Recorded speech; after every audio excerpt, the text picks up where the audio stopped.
Bapak Ibu Saudara sekalian dimanapun Anda berada, salam jumpa dengan kami dalam program seri pengajaran firman Tuhan.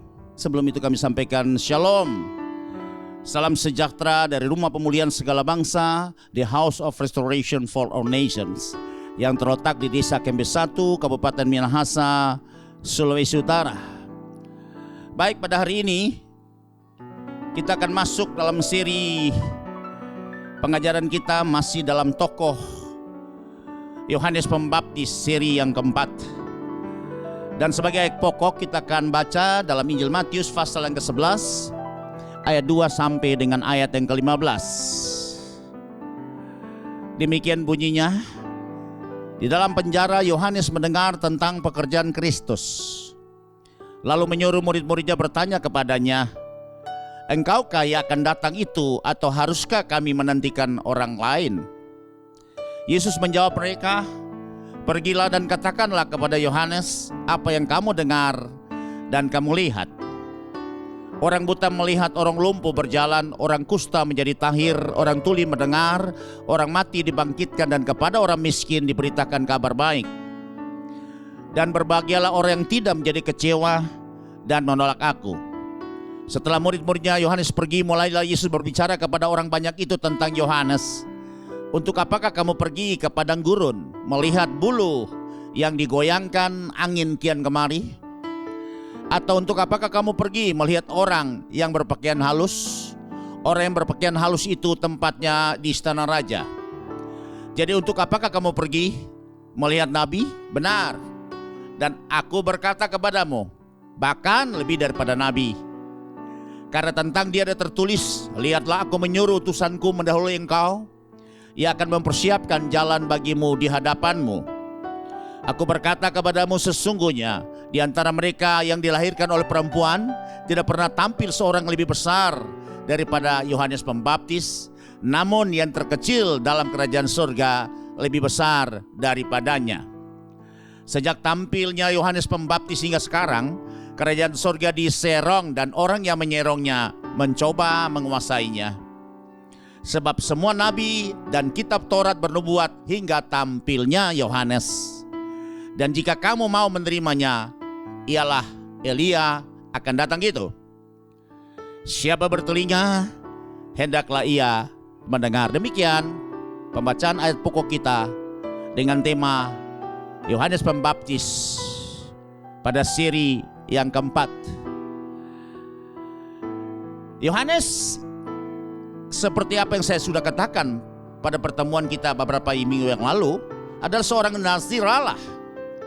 Seorang nazir berarti dipilih untuk tugas pekerjaan dan pelayanan secara khusus bagi Tuhan, berbeda dengan orang-orang yang lain. Sebab itu di sini kita bisa melihat bagaimana ciri-ciri seorang nazir Allah.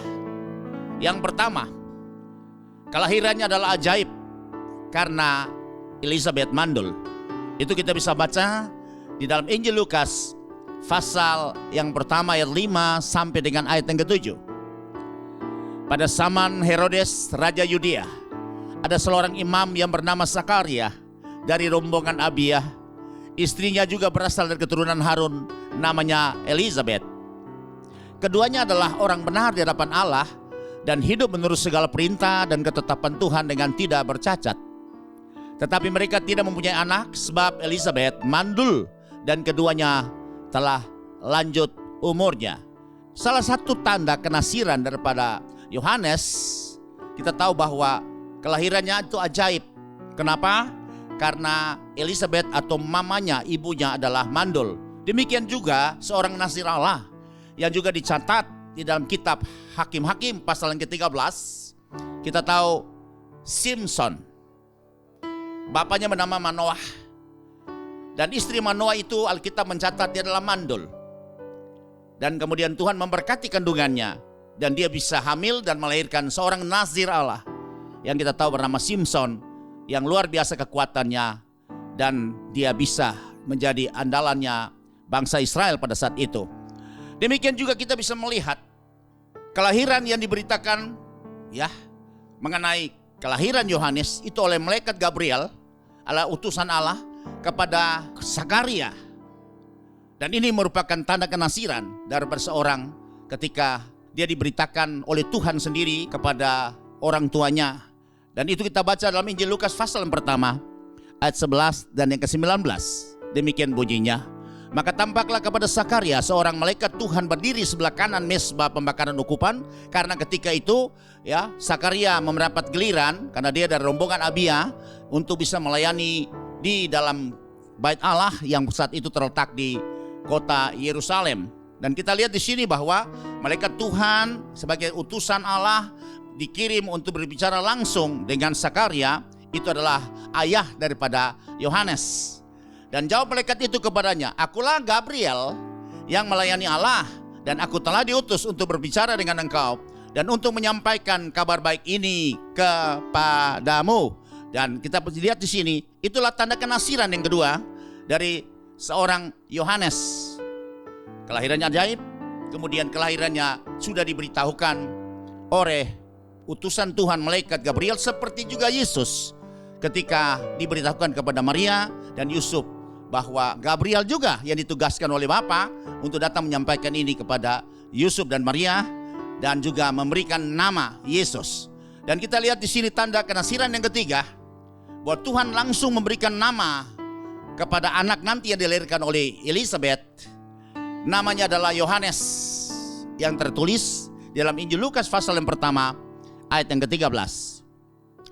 Tetapi malaikat itu berkata kepadanya, ini kepada Sakaria ketika Sakaria bertugas di dalam Bait Allah, "Jangan takut, hai Sakaria, sebab doamu telah dikabulkan dan Elizabeth istrimu akan melahirkan seorang anak laki-laki bagimu dan haruslah engkau menamai dia Yohanes." Inilah nama yang diberikan Tuhan kepada anak yang akan dilahirkan nanti. Itu bernama Yohanes, yang dalam bahasa Ibrani artinya Yohanan, artinya Yahweh adalah Maha Pengasih atau Yahweh is gracious. Tanda kenasiran yang berikutnya, yang keempat, Yohanes nanti sebagai nasir Allah, dia harus mengikuti atau tunduk kepada hukum mengenai kenaziran. Dan kita tahu itu, hukum kenasiran itu telah disampaikan Tuhan kepada Musa dan dicatat dalam kitab Bilangan pasal yang ke-6 ayat 1 sampai dengan yang ke-8, dan kita akan membacanya. Itu merupakan tanda kenasiran seseorang. Tuhan berfirman kepada Musa, "Berbicaralah kepada orang Israel dan katakanlah kepada mereka, apabila seseorang laki-laki atau perempuan mengucapkan nasar khusus, yang dinasar orang nazir untuk mengkhususkan dirinya bagi Tuhan, maka haruslah ia menjauhkan diri dari anggur dan minuman yang memabukkan. Jangan minum cuka anggur atau cuka minuman yang memabukkan, dan jangan minum sesuatu minuman yang dibuat dari buah anggur, dan jangan memakan buah anggur baik yang segar maupun yang kering. Selama waktu kenazirannya, janganlah ia makan sesuatu apapun yang berasal dari pohon anggur, dari bijinya sampai kepada pucuk rantingnya." Ayat yang kelima, selama waktu nasarnya sebagai orang nasir, janganlah pisau cukur lalu di kepalanya. Sampai genap waktunya ia mengkhususkan dirinya bagi Tuhan, harus ia tetap kudus dan membiarkan rambutnya tumbuh panjang. Dan kita bisa melihat itu tertulis juga dalam Injil Lukas pasal yang pertama ayat yang ke-15. Itu merupakan satu tanda indikasi bahwa Yohanes inilah dia akan menjadi nazir daripada Allah. Sebab ia akan besar di hadapan Tuhan, dan ia tidak akan minum anggur atau minuman keras, dan ia akan penuh dengan Roh Kudus mulai dari rahim ibunya. Inilah salah satu tanda kenaziran yang telah kita baca tadi di dalam Bilangan pasal 1 ayat 1 sampai dengan yang ke-8. Kemudian tanda kenasiran yang kelima, itu Yohanes semasa hidupnya dia diasingkan atau dipisahkan, ya, dikucilkan dari kehidupan masyarakat umum dan dibesarkan, didisiplinkan dan diproses di tempat tertentu, ya, seperti ya Yohanes di padang gurun. Nah, itu kita bisa baca dalam Matius 3 ayat 1 sampai dengan yang ketiga, Markus 1 sampai 14, dan saya senang kita baca Injil Lukas pasal yang pertama ayat yang ke-80. Adapun anak itu bertambah besar dan makin kuat rohnya. Ia tinggal di padang gurun sampai kepada hari ia harus menampakkan diri kepada Israel sebagai seorang nasir Allah atau orang utusan yang akan menyampaikan semua kehendak dan rencana Tuhan. Ya, sebab itu tanda kenasiran yang kelima ini kita tahu bahwa Yohanes diasingkan.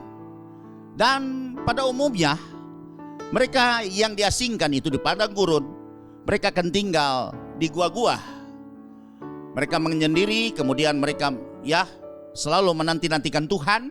Untuk apa? Mendapat inspirasi dari Tuhan langsung dalam berupa pewahyuan. Dan kemudian mereka akan menuliskan atau mengukir pada perkamen.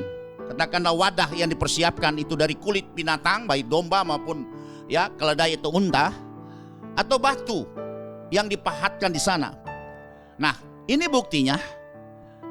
Penemuan gulungan naskah Perjanjian Lama itu didapat dekat Laut Mati oleh seorang anak muda Beduin dari suku Amirah di dalam gua Qumran, yang terkenal sekali kisah ini ketika dia sedang mencari hewan gembalaannya yang hilang pada awal tahun 1947, saudara. Sehingga semua naskah asli daripada kitab-kitab Perjanjian Lama itu berdasarkan naskah asli dari penemuan di dalam gua Qumran, saudara. Jadi Alkitab kita itu bukan karangan atau legenda, tapi terbukti dengan semua artefak yang tertulis pada perkamen yang didapat di dalam gua Qumran seperti itu. Kemudian kita akan lanjut pada bagian B dari pendahuluan kita. Ada hal yang sangat spesifik yang perlu diangkat dari seorang Yohanes ketika dia tinggal di gua-gua yang terletak di padang gurun, bahwa makanan Yohanes adalah belalang dan madu hutan. Kalau madu kita sudah kenal, yang pasti asalnya dari lebah, lebah hutan yang ada di sana. Tapi yang kita akan bahas di sini secara khusus adalah belalang. Seperti yang ditulis dalam Injil Matius pasal 3 ayat 4 dan juga ada terdapat dalam Injil Markus pasal yang pertama ayat 6.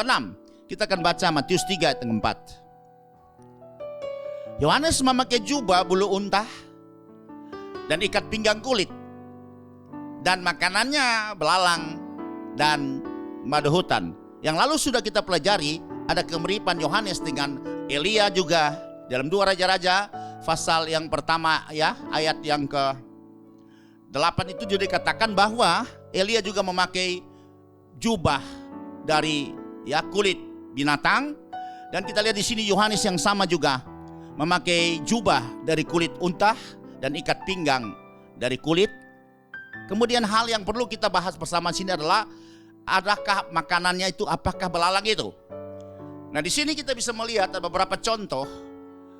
Kalau belalang itu berupa jenis serangga atau belalang jenis serangga, itu tertulis di dalam Imamat pasal 11 ayat 32 adalah makanan yang diizinkan Tuhan, yang halal ataupun yang haram, yang bisa dimakan maupun yang tidak bisa dimakan. Dan salah satu adalah belalang jenis serangga seperti apa yang bisa dimakan, itu ditulis dalam kitab Imamat pasal yang ke-11 ayat yang ke-22. Demikian bunyinya, inilah yang boleh kamu makan dari antaranya belalang-belalang menurut jenisnya, yaitu 1, belalang-belalang gambar atau disebut belalang gundul dalam terjemahan Indonesian Literary Translation menurut jenisnya. Kemudian yang kedua adalah belalang-belalang kunyit menurut jenisnya, dan yang ketiga belalang-belalang padi menurut jenisnya. Jadi kalau belalang itu berupa serangga, maka ada 3 jenis belalang yang bisa dimakan sebagai konsumsi pada saat itu. Dan prosesnya seperti apa? Proses olahannya itu biasanya air mendidih, air disiapkan di satu wadah, kemudian dibubuhi garam, dan belalang serangga itu dilemparkan hidup-hidup ke dalam air yang sudah mendidih, yang diberi garam. Kemudian kepala, sayap, dan kakinya ditarik, dilepaskan, dan juga bisa dipanggang, dibakar, direbus, atau digoreng. Dan mereka biasa memakannya itu. Ini kebiasaan orang Israel melakukan ini dengan garam, diberi bumbu, dan juga dengan cuka, saudara. Itu adalah cara bagaimana belalang-belalang yang bisa dikonsumsi, yang dikatakan sesuai dengan Kitab Imamat 11:22 yang bisa dimakan sebagai binatang yang halal. Kemudian kita lanjut lagi. Kalau belalang jenis tanaman. Nah, ada jenis tanaman juga yang tumbuh di Israel. Itu namanya jenis tanaman disebut dengan honey locust atau belalang madu. Nah, bentuknya tumbuhan ini itu bentuknya seperti kacang kapri, tapi agak besar. Buahnya setelah kering di pohon itu diambil diambil pinggir polongnya untuk jadikan serbuk. Nah, dari serbuk tepung ini dibuatlah jenis makanan. Kemudian dari dua jenis ini, baik belalang jenis serangga maupun belalang jenis tanaman, Alkitab tidak mencatat secara eksplisit ya atau dengan tegas dengan nyata apakah jenis serangga atau tanaman. Nah, sehingga dapat diartikan jenis serangga atau jenis tanaman yang dimakan oleh Yohanes Pembaptis. Bisa saja kemungkinan belalang jenis tanaman dan juga bisa belalang jenis serangga, ya. Karena dua-dua tidak ditegaskan atau tidak ditulis secara eksplisit, tegas dan transparan mana yang menjadi konsumsi Yohanes pada saat itu. Kemudian kita lanjut lagi. Kita masuk pada bagian pelajaran kita adalah 1 Romawi. Yohanes Pembaptis, dia adalah nabi Allah yang maha tinggi. Ya, pernyataan ini dikatakan oleh yang pertama nih ketika Zakaria dipenuhi dengan Roh Kudus, Elisabet akan melahirkan dan dia bernubuat tentang pertama nubuatan kepada Yesus Kristus yang membawa kelepasan, akan membawa keselamatan, membawa terang bagi bangsa yang berjalan dalam kegelapan, dan damai sejahtera bagi Israel, ya, dan rahmat yang besar juga kepada bangsa-bangsa, mengingat akan perjanjiannya yang kudus dengan Abraham. Nah, kita akan baca dalam Injil Lukas pasal pertama ayat 67 sampai dengan yang ke-75. Dan Zakaria ayahnya penuh dengan Roh Kudus lalu bernubuat katanya, terpujilah Tuhan Allah Israel, sebab ia melawat umatnya dan membawa kelepasan baginya. Ia menumbuhkan sebuah tanduk keselamatan bagi kita di dalam keturunan Daud, hambanya itu. Ini nubuatan, ini adalah mengarah ke Yesus. Lanjut.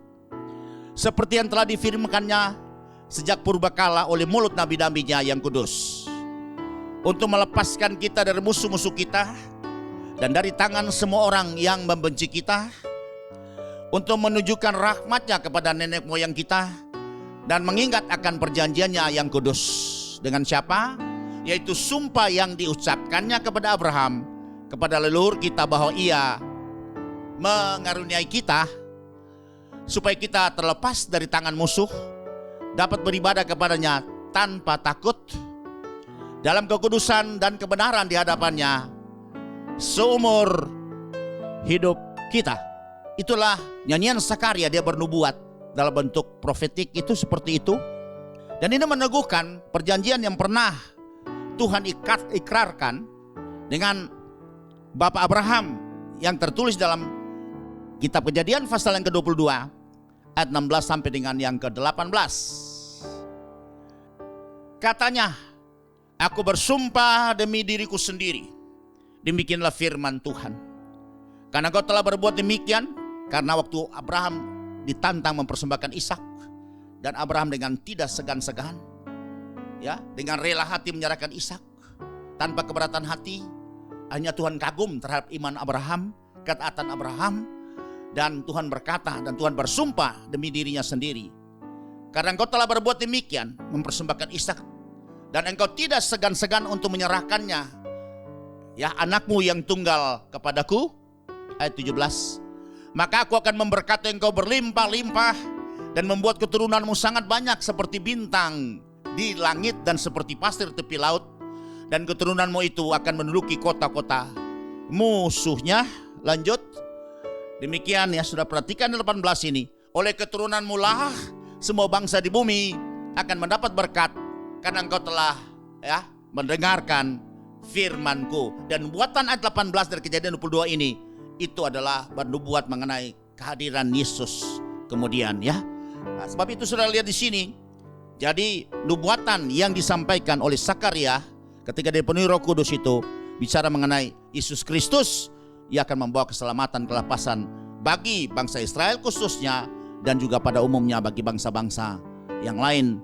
Kemudian yang kedua, di sini dibuatkan juga bahwa sebelum Yesus nanti datang, itu lebih dahulu mendahulunya adalah Yohanes Pembaptis akan berjalan melalui Tuhan untuk mempersiapkan jalan bagi Yesus anak Allah yang maha tinggi, yaitu tertulis dalam Injil Lukas pasal yang pertama ayat 76, 32 dan kita baca 33. Dan engkau hai anakku akan disebut Nabi Allah yang maha tinggi, karena engkau akan berjalan mendahului Tuhan untuk mempersiapkan jalan baginya. Ini adalah nubuatan kepada Yohanes.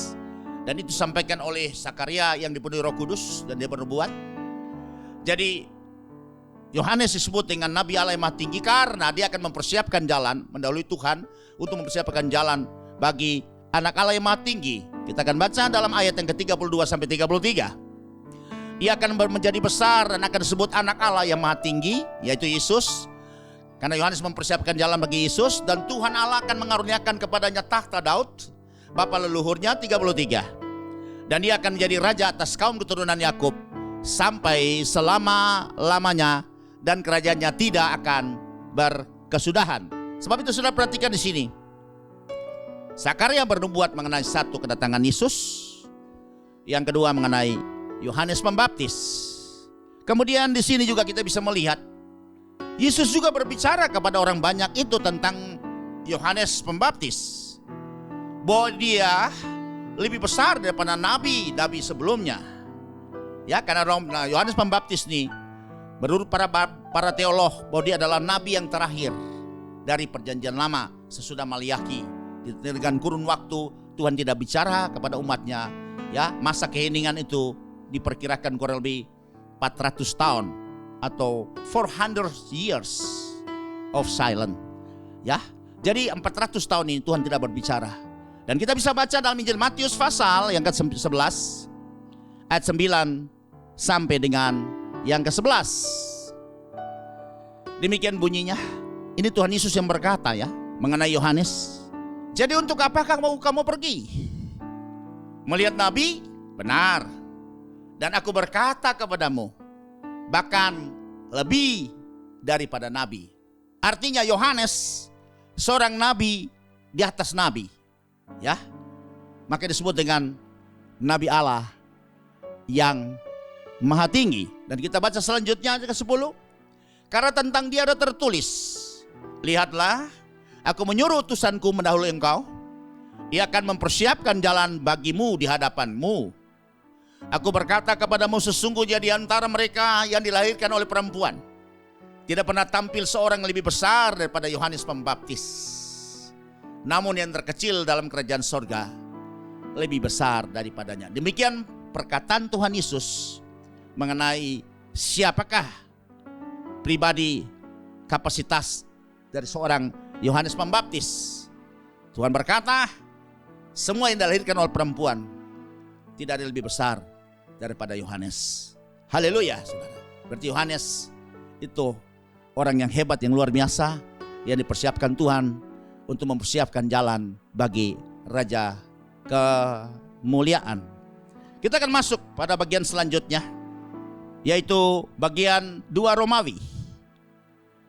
Peristiwa penting tentang Yohanes Pembaptis yang harus kita ketahui bersama. Bahwa nubuatan Yohanes tentang Yesus itu kita akan baca dalam Injil Yohanes pasal yang ketiga ayat 30 sampai 31. Ia harus semakin besar, tetapi aku harus makin kecil. Ini nubuatan yang disampaikan Yohanes ketika Roh Kudus memberikan informasi kepada dia, dan dia berkata kepada banyak orang pada saat itu. Artinya Yesus harus makin besar, tetapi dia harus makin kecil. Itu nubuatan disampaikan oleh Yohanes. Kemudian ayat 31. Dan dia katakan seperti ini, siapa yang datang dari atas adalah di atas semuanya. Jadi Yesus dari atas, orang sorga loh, datang ya ke bumi. Jadi dia di atas segalanya. Semua nabi orang di bumi, lahir di bumi. Tapi Yesus adalah dari sorga dan dilahirkan di bumi sebagai manusia, yaitu firman yang keluar dari Bapa. Kemudian masuk dalam pribadi Yesus manusia yang dilahirkan oleh ya Maria dan Yusuf saat itu. Dan kita lihat bukan benih dari Yusuf, tapi dia betul benih Roh Kudus. Sebab itu dikatakan siapa yang berasal dari atas, itu dia lebih di atas semuanya. Dan siapa yang berasal dari bumi, termasuk pada bumi dan berkata-kata dalam bahasa bumi. Siapa yang datang dari sorga adalah di atas semuanya. Berarti Yesus itu lebih besar dari Yohanes, walaupun Yohanes itu nabi di atas segala nabi dan nabi yang terbesar yang pernah dilahirkan ya oleh seorang kandungan wanita, lebih besar dari nabi-nabi sebelumnya. Itu yang Yesus katakan dan saksikan seperti itu, saudara. Selanjutnya kita bisa melihat apa arti daripada nubuatan yang disampaikan Yohanes tentang Yesus. Di sini ada dua arti yang perlu kita pahami bersama. Itu yang pertama adalah Yohanes katakan bahwa Yohanes hanya sebagai pembuka jalan, atau dia prepare the way for the King of Glory. Dan Raja kemuliaan itu adalah Yesus sendiri, agar semua orang datang kepada Yesus, bukan kepada Yohanes, dan diselamatkan, saudara. Kita sudah belajar waktu yang lalu mengenai seri-seri sebelumnya tentang tokoh Yohanes Pembaptis ini, bahwa dia hanya mempersiapkan jalan, ya. Dan kita tahu bahwa jalan itu adalah hati manusia yang sudah berlubang-lubang, dan dia juga mengenapi nubuatan disampaikan oleh Nabi Yesaya 750 tahun sebelum itu, bahwa dia adalah orang yang berseru-seru di padang belantara, padang gurun, luruskan jalan bagi Tuhan. Kemudian setiap lembah akan ditimbun, diratakan, dan setiap gunung itu akan diluruskan atau diratakan, supaya ya keselamatan yang daripada Tuhan itu bisa menjadi bagian daripada setiap bangsa, kaum, suku, dan bahasa. Dan kita tahu jalan itu adalah hati manusia yang sudah berlobang dengan segala macam penderitaan, dosa, kesalahan, pelanggaran, dan juga kepahitan, kenajisan. Itu harus diperbaiki kembali. Kemudian gunung-gunung persoalan masalah, ya gunung-gunung percompaan, ya gunung-gunung arogansi, kesombongan, kecongkakan itu harus diratakan, supaya Raja kemuliaan, yaitu Yesus sendiri dan bentuk Roh Kudusnya, akan hadir di setiap hati manusia.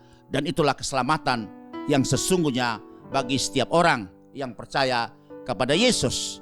Dan kita tahu di sini jelas bahwa Yohanes berkata dia lebih dahulu, tapi Yesus yang akan menyelesaikannya. Dan itu jelas tertulis ya di dalam Injil Matius pasal yang ketiga ayat 11, dan Injil Lukas pasal 3 ayat 16, dan Injil Yohanes pasal pertama 29 sampai 30 dan 36 sampai 42. Kita akan baca Matius 3 ayat yang ke-11, itu sama dengan Injil Lukas 3 ayat 16. Demikian bunyinya. Yohanes berkata kepada semua orang pada saat itu, bahwa aku membaptis kamu dengan air sebagai tanda pertobatan. Ya, bertobat karena kerajaan sorga sudah dekat. Yang sebentar nanti yang membawa itu adalah Yesus. Tetapi yang datang kemudian daripadaku, siapakah? Yesus. Lebih berkuasa, sudah pasti, daripadaku, dan aku tidak layak melepaskan kasutnya. Yang lalu kita telah bahas, ya, kata tidak layak melepaskan kasutnya artinya Yesus yang sudah dipermuliakan.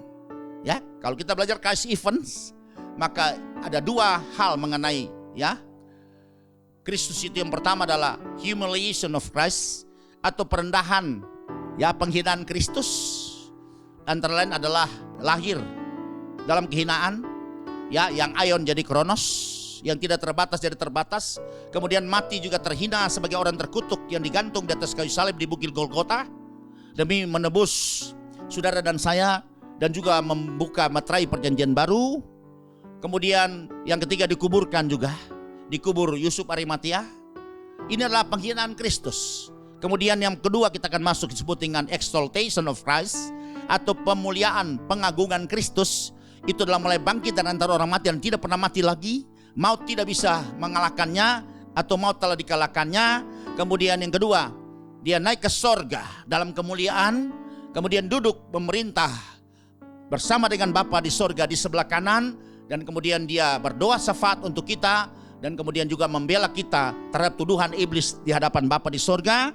Dan dikatakan di sini bahwa melepaskan kasutnya aku tidak layak, itu artinya Yesus yang sudah dipermuliakan. Berarti dia bernubuat nanti Yesus yang datang kemudian terhina, kemudian dimuliakan, dan itu akan membaptiskan kamu dengan Roh Kudus dan dengan api. Dan terbukti waktu Yesus sesudah dia naik ke sorga, duduk di sebelah kanan, ya, dia terima Roh Kudus. Kemudian sesudah itu dia curahkan Roh Kudus. Itu terjadi pada hari Pentakosta di kota Yerusalem, dan 120 orang di rumah loteng di atas itu bisa menikmati, ya, kepenuhan Roh Kudus, dan mereka bisa berbicara dengan bahasa bangsa-bangsa atau 15 bahasa bangsa yang ada, yang hadir menyaksikan peristiwa itu. Dan kita bisa baca dalam Kisah Para Rasul pasal yang kedua ayat yang ke-33. Demikian bunyinya. Dan sesudah Yesus ditinggikan oleh tangan kanan Allah, duduk di sebelah kanan, dan menerima Roh Kudus yang dijanjikan itu, maka dicurahkannya apa yang kamu lihat dan dengar di sini. Ini nubuatan yang sudah sampaikan Yohanes kepada orang saat itu. Yohanes katakan, aku membaptis kamu hanya dengan air sebagai tanda pertobatan. Tapi belum selesai baptisan sampai di sini. Yesus akan melengkapinya sesudah dipermuliakan, naik ke surga, duduk sebelah kanan, kemudian terima Roh Kudus dan dicurahkan. Mulai peristiwa itu terjadi, yang pertama-tama terjadi pada hari Pentakosta 2000 tahun yang lalu dan berlangsung sampai hari ini. Saudara tidak perlu tunggu 1 tahun 1 kali dalam merayakan 10 hari penantian Roh Kudus, tapi setiap saat, setiap waktu, dimanapun engkau berada, maka ya, janji Tuhan ini pasti akan digenapi. Saudara akan terima baptisan Roh Kudus sesudah baptisan air. Dan tanda orang terima Roh Kudus, dia akan diberi kemampuan supranatural. Dia berkata-kata dengan bahasa lidah. Terjemahan Lembaga Alkitab Indonesia bahasa roh, atau disebut dengan ya speaking in tongue atau glossolalia. Ini bukan karunia. Kalau karunia itu senolalia.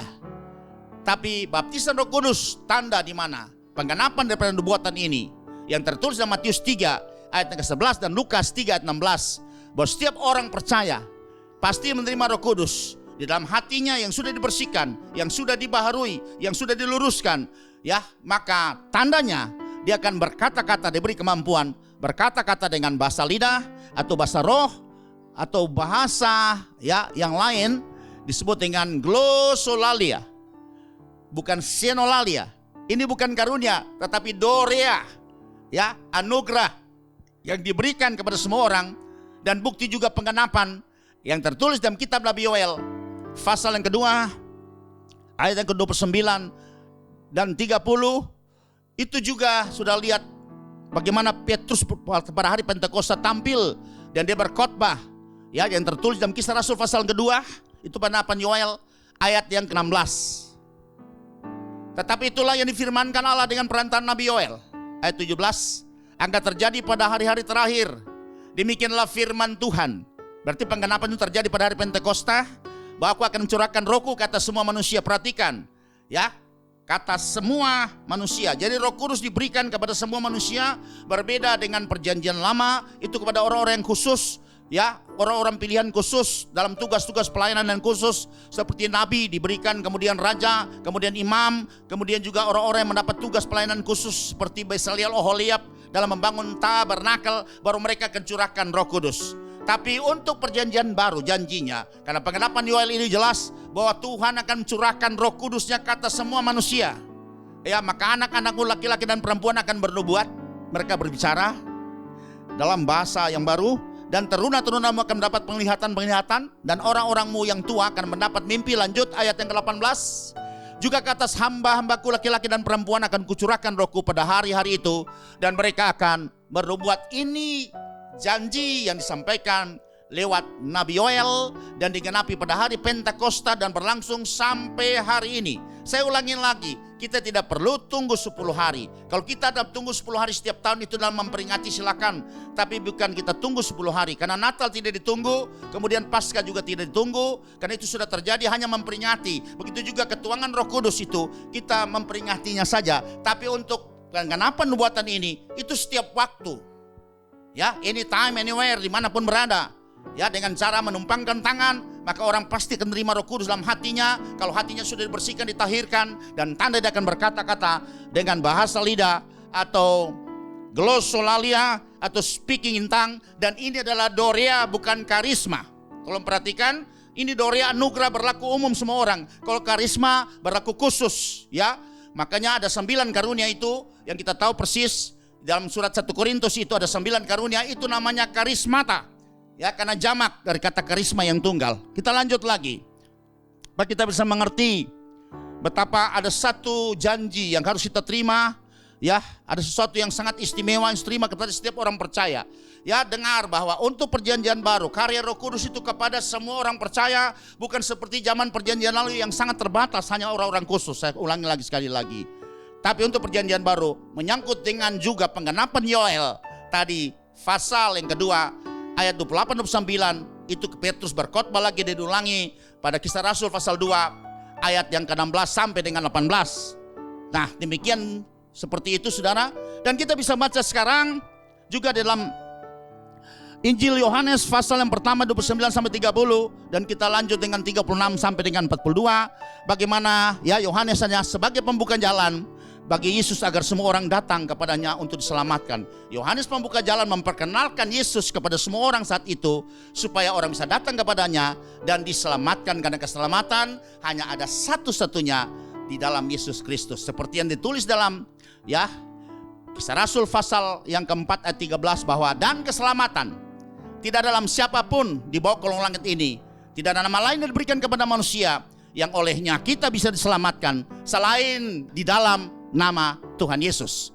Demikian saudara, seperti itu. Dan kita bisa baca, jadi Yohanes mengantar semua orang menyaksikan bahwa sebentar nanti ya dia membuka jalan, dan Yesus yang akan membawa keselamatan itu, menghadirkan ya kerajaan surga di bumi ini bagi setiap kaum, suku, bangsa, dan bahasa, termasuk saudara dan saya. Haleluya saudara.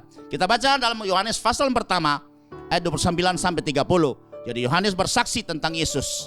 Pada keesokan harinya Yohanes melihat Yesus datang kepadanya, dan dia berkata, lihatlah anak domba Allah. Artinya apa? Anak domba Allah yang sebenarnya akan disembelih di bukit Golgota, yang darahnya akan tersapu pada palang horizontal di bukit Golgota dan mengalir pada kayu tiang vertikal di bukit Golgota itu. Dan darah itulah yang melewatkan kita atau mempaskakan kita dari kematian dan kekal. Dan darah itu juga adalah darah penebusan atas segala dosa, pelanggaran, dan kesalahan setiap umat manusia. Karena dosa itu tidak bisa ya hilang atau dibayar dengan perbuatan baik. Karena dosa itu hutang, merupakan hutang yang harus ditebus, dibayar. Dan kita lihat Bapa mengirim Yesus sebagai anak domba Allah, disembelih, dan darahnya itu membayar hutang darah kita. Harusnya kita yang harus mati, tapi dia menghidupkan kita supaya menjadi orang-orang perjanjian, menerima semua janji Allah. Maka Yesus yang disembelih sebagai anak domba yang tidak bercacat dan menghapus dosa seluruh dunia. Haleluya saudara. Ayat 30 kita akan baca. Dialah yang ku maksud ketika ku katakan, ini Yohanes katakan kepada orang saat itu, kemudian daripadaku akan datang seorang. Harusnya ini S pakai besar, tapi lembaga Alkitab kasih S kecil. Kalau terjemahan yang lain ILT juga S-nya besar, kapital. Yang telah mendahului aku. Siapa yang mendahului dia? Adalah Yesus yang ada dari sebelum dunia jadikan. Karena dia bersama-sama, dia adalah firman. Sebab itu ia telah ada sebelum aku. Ini kesaksian daripada Yohanes. Dan kita sambung lagi kesaksian Yohanes itu pada ayat 36 sampai dengan ayat yang ke-42. Dan ketika ia melihat Yesus lewat, ia berkata kepada murid-muridnya saat itu, dia sudah punya murid juga Yohanes, lihatlah anak domba Allah. Sama. Kenapa domba? Karena sebentar nanti akan disembelih untuk menghapus dosa isi dunia, dan darahnya juga itu merupakan meterai perjanjian baru yang di dalamnya ada berkat luar biasa bagi Bapak, Ibu, Saudara, dan saya. Haleluya. Lanjut, kedua murid itu mendengar apa yang dikatakannya itu, lalu mereka pergi mengikuti Yesus. 38. Tetapi Yesus menoleh ke belakang, ia melihat bahwa mereka mengikuti dia, lalu berkata kepada mereka, apakah yang kamu cari? Kata mereka kepadanya, Rabi, artinya guru, di manakah engkau tinggal? Nah, dua orang ini, ya itu murid Yohanes. Ketika Yesus muncul, maka Yohanes ya menyuruh muridnya ikut kepada Yesus. Karena Yesus itu lebih dari dia. lebih berkuasa. Ya. Kemudian selanjutnya, pada ayat selanjutnya kita akan baca. Ia berkata kepada mereka, marilah dan kamu akan melihatnya. Mereka pun datang dan melihat di mana ia tinggal. Dan hari itu juga mereka tinggal bersama-sama dengan dia. Waktu itu kira-kira pukul 4. Ya, 2 orang ini saudara. Siapakah 2 orang itu?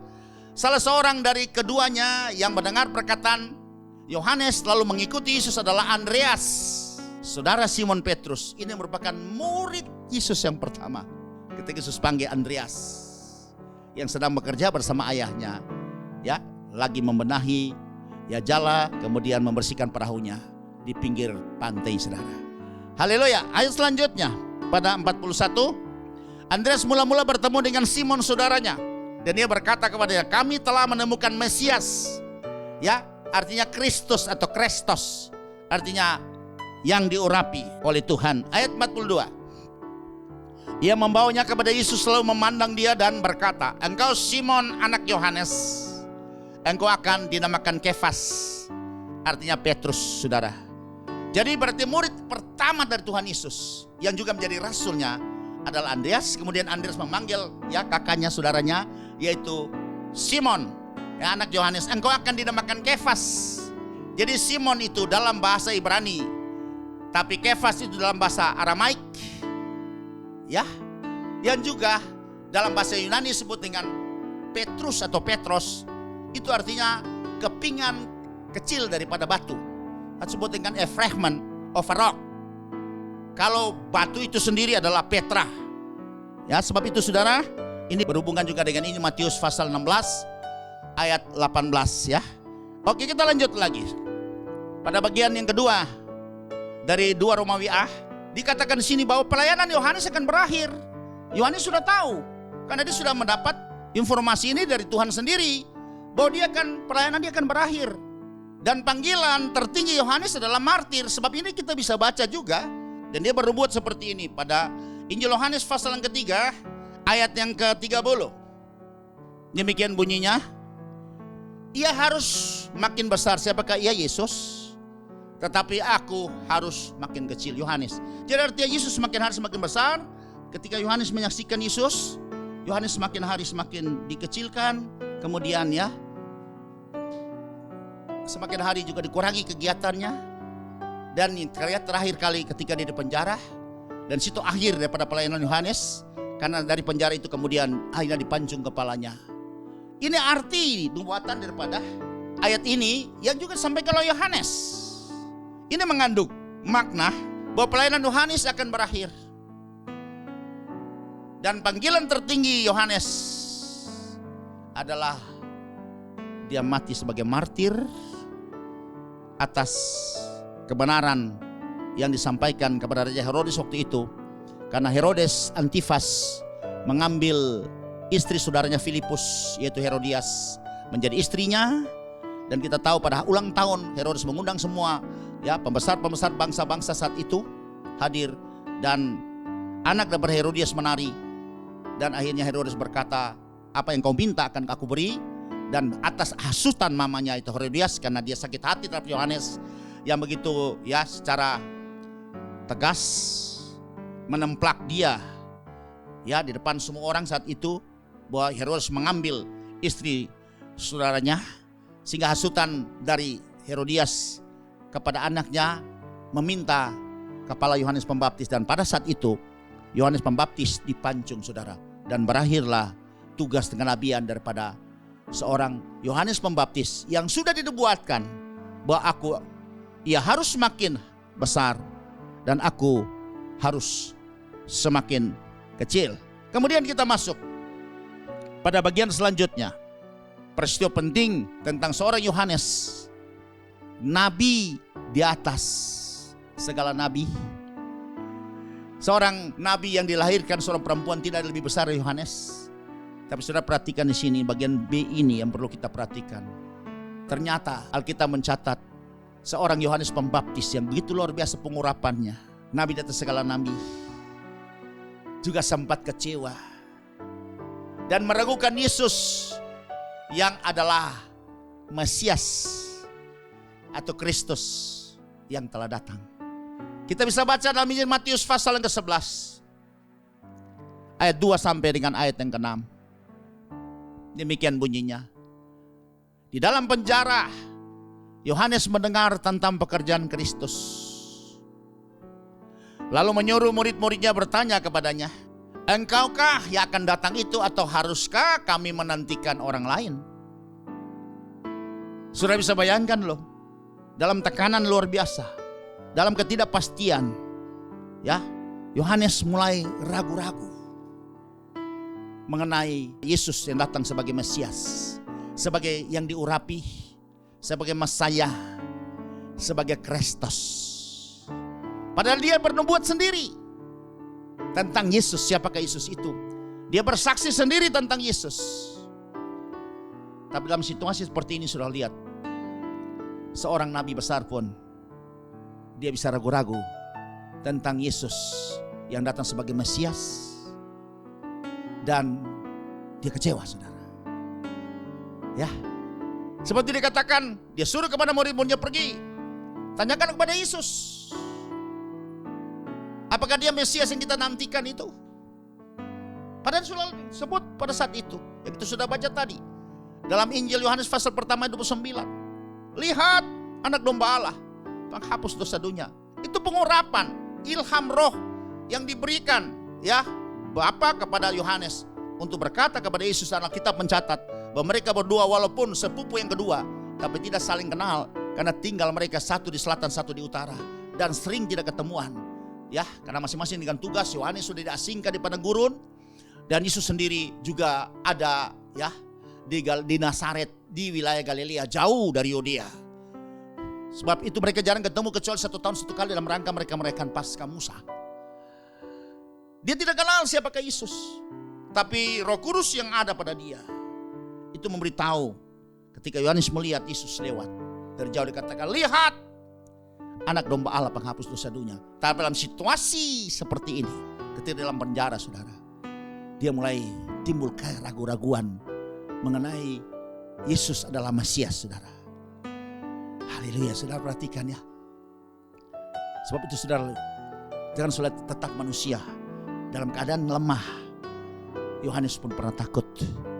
Elia pun begitu luar biasa ketika mengalahkan, ya, 400 nabi Baal dan 400 nabi Asyera dalam satu gelar pertunjukan yang terjadi di Gunung Karmel juga. Ketika ancaman datang dari seorang Yezebel, istrinya Raja Ahab, Elia takut. Sebab itu, saudara, tetap manusia. Membuktikan Yohanes juga adalah manusia. Dia bukan Superman, dia bukan supernatural. Hanya ketika Roh Kudus ada pada dia, dia menjadi hebat. Tapi sudah itu, dia manusia biasa seperti saudara dan saya.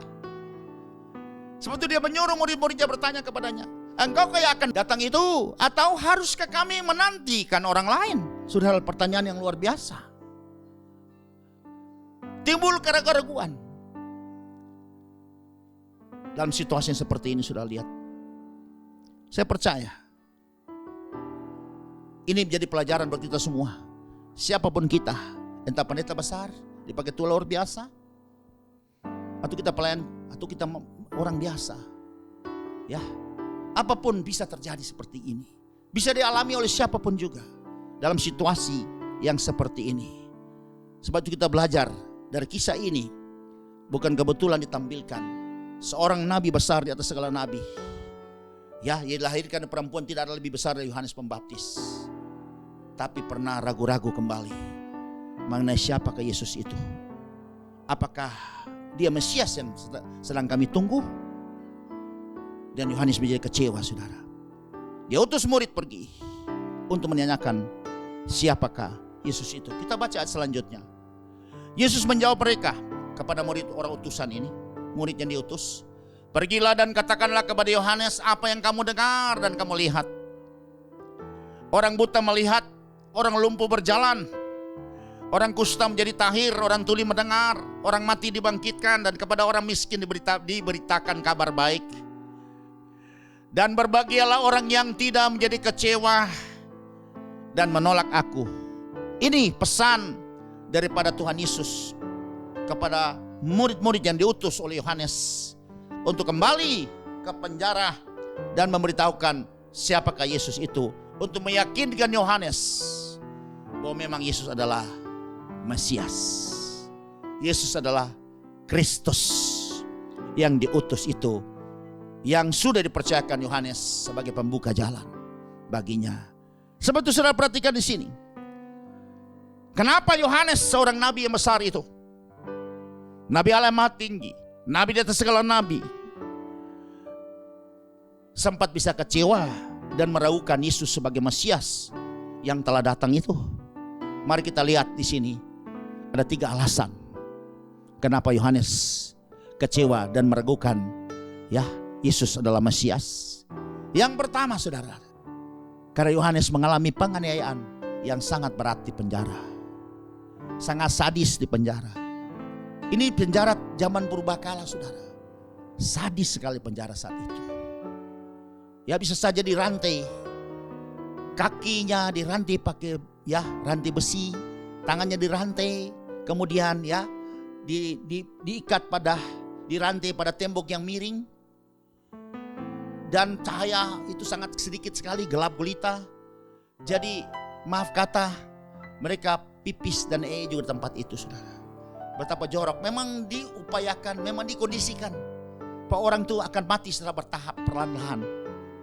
Dan itu sadisnya penjara zaman tempo dulu. Kalau sekarang itu namanya lapas, lembaga pemasyarakatan, artinya orang yang hidupnya kacau di dalam masyarakat itu kembali dibawa ke tempat itu untuk kemudian dimasyarakatkan di sana.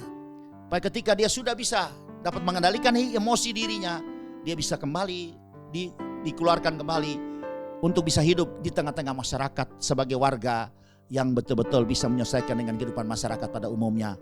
Itu adalah lapas, bukan penjara. Ya, kalau penjara itu memang sadis. Di zaman kolonial semua penjara itu sadis, saudara. Ya, makanya ada lagu yang disampaikan oleh Lloyd, saudara. Hidup di bui, saudara itu. Itu luar biasa sekali penderitaannya. Ini yang menyebabkan salah satu Yohanes kehilangan pengharapan. Yohanes sangat menderita sehingga dia sangat sensitif dan imannya jadi iman yang tertantang, iman yang goncang saudara. Dia mengalami goncang imannya sehingga harapan dia sudah mulai harapan yang sangat tipis. Itu yang membuat Yohanes bisa meragukan dan kecewa tentang Yesus. Yang kedua di sini sudah bisa melihat bahwa harapan Yohanes itu bahwa Yesus akan datang mengunjunginya di penjara. Dan tentunya membebaskannya karena dia tahu bahwa Yesus membuat mujizat luar biasa. Orang mati bangkit, buta melihat, bahkan buta dari sejak kecilnya. Memang dia kecilnya buta, bukan melihat kemudian ada sesuatu cedera atau insiden dia jadi buta, tidak. Memang tidak punya bola mata, itu bisa diciptakan kembali oleh Yesus. Dia bisa melihat bagaimana lumpuh berjalan, kusta jadi tahir, tuli mendengar. Ya, itu luar biasa. Siapakah tidak mengenal Yesus saat itu? Dan Yohanes tahu siapakah Yesus. Dia tahu kapasitas Yesus, dia tahu otoritas Yesus, dia tahu kapabilitas Yesus. Ini harapan dia. Moga-moga dalam keadaan yang seperti ini, tertekan, teraniaya, Yesus bisa datang untuk bisa mengunjungi di penjara, memberikan penghiburan. Dan dia punya harapan sedapat mungkin dia bisa dibebaskan oleh Yesus. Karena Yesus punya kemampuan seperti itu. Tetapi harapan ini jadi sirna. Ya, tidak menjadi kenyataan. Sebab itu Yohanes kecewa sebagai manusia biasa dalam keadaan yang menderita luar biasa. Dan saya catat yang ketiga di sini. Alasan yang ketiga kenapa Yohanes menjadi kecewa dan meragukan Yesus adalah Mesias. Bahwa Yohanes salah pemahamannya. Atau bahasa sekarang itu Yohanes gagal paham. Ini bahaya kalau orang Kristen gagal paham. Sebab itu kita perlu belajar kebenaran firman. Kita nggak boleh ambil ayat sepotong-sepotong untuk kita pahami sendiri. Perlu ada pengajarnya. Dan pelajaran penting sekali. Karena amanat agung itu jelas. Boton berkata, pergi jadikan semua bangsa murid. Jadi berarti kita dipanggil, ya bukan jadi jemaat saja, tapi jemaat yang adalah murid. Artinya proses belajar mengajar itu harus teratur, terkurikulum baik, ada pengajarnya. Bukan sekedar penyampaian saja yang merupakan ya khotbah-khotbah biasa atau penuh dengan ya janji-janji biasa. Tapi kita harus memahami bagaimana rencana Allah atas panggilan kita, dan kita akan dibawa sampai kepada ya katakanlah rencana yang tertinggi untuk menjadi serupa dan segambar dengan Yesus. Kita harus pahami ini, nanti ke depan ini kalau tekanan semakin hari semakin luar biasa terjadi, kita tidak gagal paham, kita tidak akan kecewa, dan kita akhirnya tidak lagi percaya kepada Yesus. Ya, kita tidak lagi percaya kepada firman-Nya. Hati-hati saudara, ke depan ini zaman tidak menjanjikan lebih baik. Ya, sebab itu di sini kita bisa melihat bagian yang ketiga. Pemahaman Yohanes bahwa Yesus akan menghakimi dan menghukum orang jahat berdosa dan menolak kebenaran, yang menolak kebenaran. Ya, antara lain misalnya akan menghukum Herodes, menghukum juga ya orang-orang yang lain, ahli Taurat, orang Farisi yang sudah sangat korup itu, yang melakukan semua kejahatan di dalam rumah Tuhan. Yohanes mengharapkan bahwa Yesus itu datang, ya, dia akan menghukum mereka sehingga akan menegakkan kebenaran. Tapi ternyata dia salah paham saudara di sini. Karena memang nubuatan disampaikan oleh Yohanes sendiri, yang disampaikan, yang dicatat dalam Injil Matius dan Lukas, itu jelas tertulis dalam Matius pasal 3 ayat 11-12 dan Lukas pasal 3 16-17. Itu berbunyi demikian dalam Matius 3 ayat 11 dan 12. Yohanes berkata kepada orang saat itu ketika dia dapat ya pengertian seperti ini, dia dapat revelation seperti ini. Aku membaptis kamu dengan air sebagai tanda pertobatan. Tapi yang datang kemudian daripadaku lebih berkuasa daripadaku. Aku tidak layak melepaskan kasutnya. Ia akan membaptiskan kamu dengan Roh Kudus dan dengan api. Yohanes bernubuat mengenai dia ditugaskan hanya membaptis dengan air sebagai tanda pertobatan atau memperbaiki hati ya manusia. Kemudian Yesus akan datang kemudian lebih berkuasa, yang sudah dipermuliakan karena kasut tidak layak melepaskannya. Itu akan membaptiskan kita dengan Roh Kudus dan dengan api. Ini kedatangan yang pertama, saudara lihat. Ini nubuatan di mana Yesus datang yang pertama. Lahir di Bethlehem Efrata besar, kemudian melayani seperti ini, dan mati, dikuburkan, bangkit, kemudian naik ke surga, duduk sebelah kanan Allah, dan kemudian nubuatan ini digenapi karena terjadi pencurahan Roh Kudus, yaitu membaptis setiap orang percaya yang terjadi di kota Yerusalem yang pertama itu kepada 120 orang di balkon Yerusalem itu, dan mereka dipenuhi dengan Roh Kudus. Ini penggenapannya, dan itu sudah digenapi saat itu. Ya, kemudian kita lihat pada bagian yang berikut ayat 12. Alat penampi sudah di tangannya. Jadi ini bicara mengenai Yesus akan melakukan ya pemisahan orang yang jahat dan orang yang baik, orang yang bersalah, berdosa dan orang yang benar. Ia akan membersihkan tempat pengirikannya dan mengumpulkan gandumnya ke dalam lumbung, tetapi debu jerami itu akan dibakarnya dalam api yang tidak terpadamkan. Jadi ketika Yohanes mendapat pewahyuan ini, dia sampaikan, dia bernubuat mengenai kedatangan Yesus yang pertama, ya mulai lahir sampai mati dan naik ke surga. Kemudian dia bernubuat juga kedatangan Yesus pada kali yang kedua. Dia sebagai hakim, ya, dan raja akan menghakimi semua orang, sehingga akan menimpakan hukuman kepada semua orang yang tidak bertobat. Ini adalah nubuatan yang berikut ribuan tahun ke depan nanti, yang sekarang kita menantikan kedatangan ini. Tapi Yohanes sudah didapat inspirasi, dia sudah dapat pewahyuan, dan dia menubuatkan mengenai ini, saudara. Sehingga Yohanes menantikan penggenapan daripada pewahyuan ini, dan itu tidak tiba. Dia nanti di penjara karena Yesus tidak datang, kemudian Yesus tidak mulai bertindak untuk menghukum semua orang. Bukankah dia menyampaikan kebenaran kepada Herodes supaya Herodes bertobat dan diselamatkan, kepada orang yang banyak juga, pada Farisi, ya orang ahli Taurat juga sama. Hei, kemanapun kamu ular beludak, ya, siapa yang memberitahu kepadamu untuk dapat dia lolos daripada penghukuman itu? Yohanes berkata kepada mereka semua pada saat itu. Dia tahu bahwa nubuatan ini akan digenapi. Ternyata dia salah dalam menanggapi nubuatan ini saudara. Sebab itu yang membuat dia kecewa. Dia menunggu Yesus tidak bereaksi. Karena Yesus juga dipersiapkan ya, menjadi anak domba Allah yang keluh. Dia akan disembelih di atas bukit Golgota untuk menebus dosa, pelanggaran dan kejahatan umat manusia ya, dari setiap bangsa, kaum, suku dan bahasa, termasuk saudara dan saya. Betapa pentingnya kebenaran firman Tuhan yang diajarkan supaya kita jangan gagal paham. Saya seorang Yohanes yang mendapat nubuatan pewahyuan seperti ini pun bisa gagal paham, apalagi saudara dan saya. Haleluya, sudah perhatikan. Sebab itu poin 3 ini yang saya akan tekankan di sini. Perhatikan baik-baik bahwa Yohanes memahami bahwa Yesus datang menghakimi dan menghukum semua orang berdosa, semua orang jahat yang menolak kebenaran. Sebab itu dengan dia menanti penggenapan nubuatan ini, dia kecewa. Mari kita bandingkan dengan Injil Yohanes pasal yang ketiga ayat 17 sampai dengan 18. Sebab Allah mengutus anaknya ke dalam dunia bukan menghakimi dunia, melainkan untuk menyelamatkannya oleh dia. Jadi Yesus datang pada kali yang pertama bukan untuk menghakimi atau menghukum dunia, tetapi untuk menyelamatkan dunia. Kita lanjut lagi ayat 18.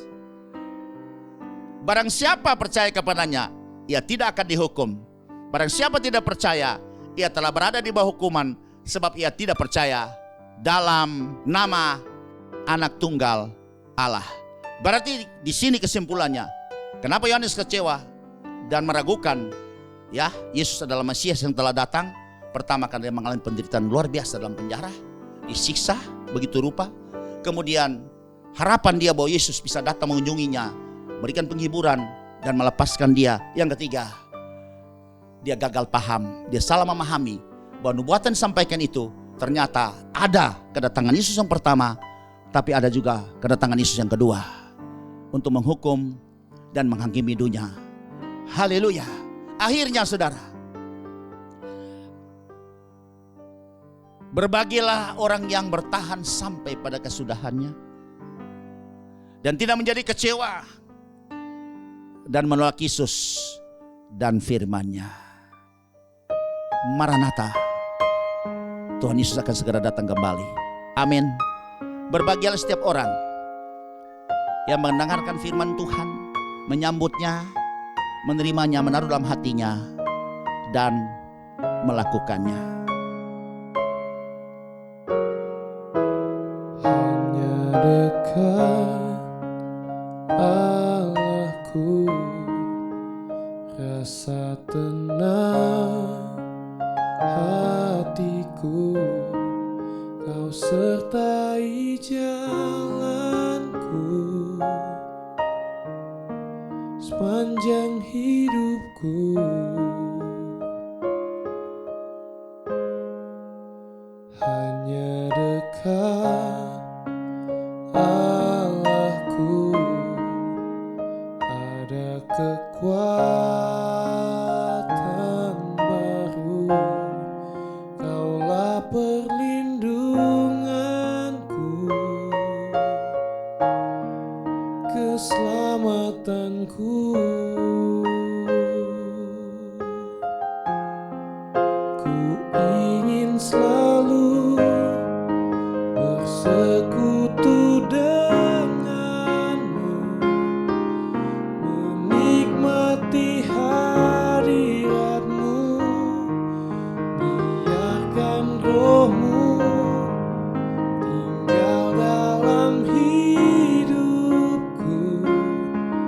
Sungguh indah bersamamu, ku ingin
Kita berdoa.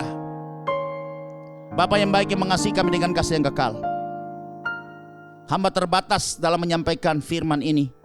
Yang hari ini kami sampaikan adalah seri daripada seorang tokoh Alkitab yang luar biasa, bernama Yohanes Pembaptis, seri yang keempat. Kiranya engkau akan meremahi firman yang telah didengar oleh setiap telinga sejauh mana suara ini bisa terdengar, dimanapun mereka berada. Untuk kami dikuatkan kembali, diberikan pemahaman sehingga kami tidak akan salah paham. Kami tidak akan gagal paham untuk bagaimana mempersiapkan diri kami menghadapi segala situasi yang sulit ini ke depan. Baik dengan COVID-19 ini, betul juga varian-varian yang baru atau kesulitan zaman ini, ya, mengenai krisis yang terjadi, baik krisis ekonomi, krisis perdagangan, krisis keuangan, begitu juga krisis ketenagakerjaan, dan krisis-krisis lain lagi yang terdampak dari semua itu. Sebab itu memberikan kami peringatan bahwa dunia tidak akan semakin baik, tapi orang yang bertahan sampai pada akhirnya akan selamat. Orang yang mengerti rencana Allah, pasti dia tidak akan kecewa, dan dia tidak akan tawar hati, dan dia tidak bisa akan ragu-ragu mengenai siapakah Yesus itu, dan firman-Nya tetap menjadi pegangannya, karena janjinya adalah ya dan amin.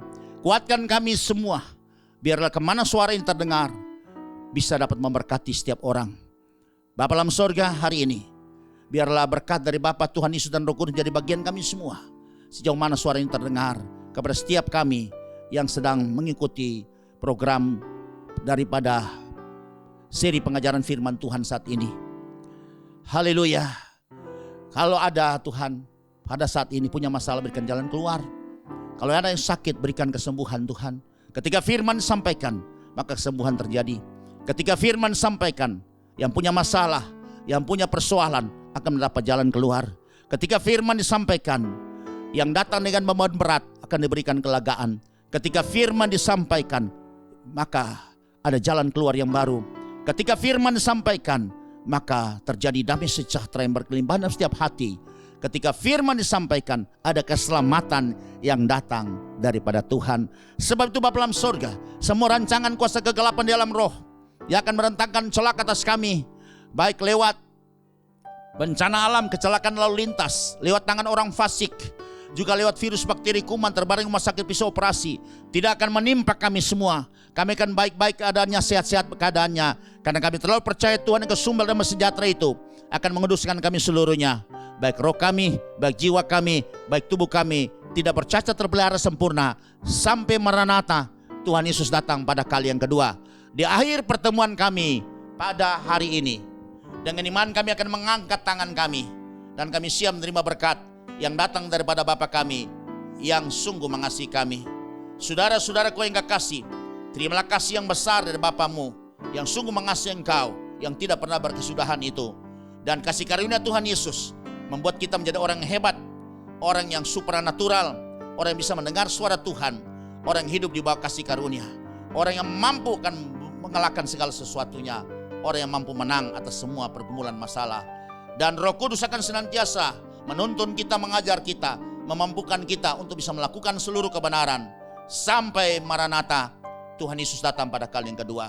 Terimalah berkat ini di dalam nama Bapa, Anak dan Roh Kudus, di dalam nama Tuhan Yesus Kristus. Semua kita terima berkat Tuhan ini, sama-sama katakan amin, amin. Shalom, kita akan jumpa pada seri pengajaran pada minggu yang akan datang. Tuhan Yesus memberkati.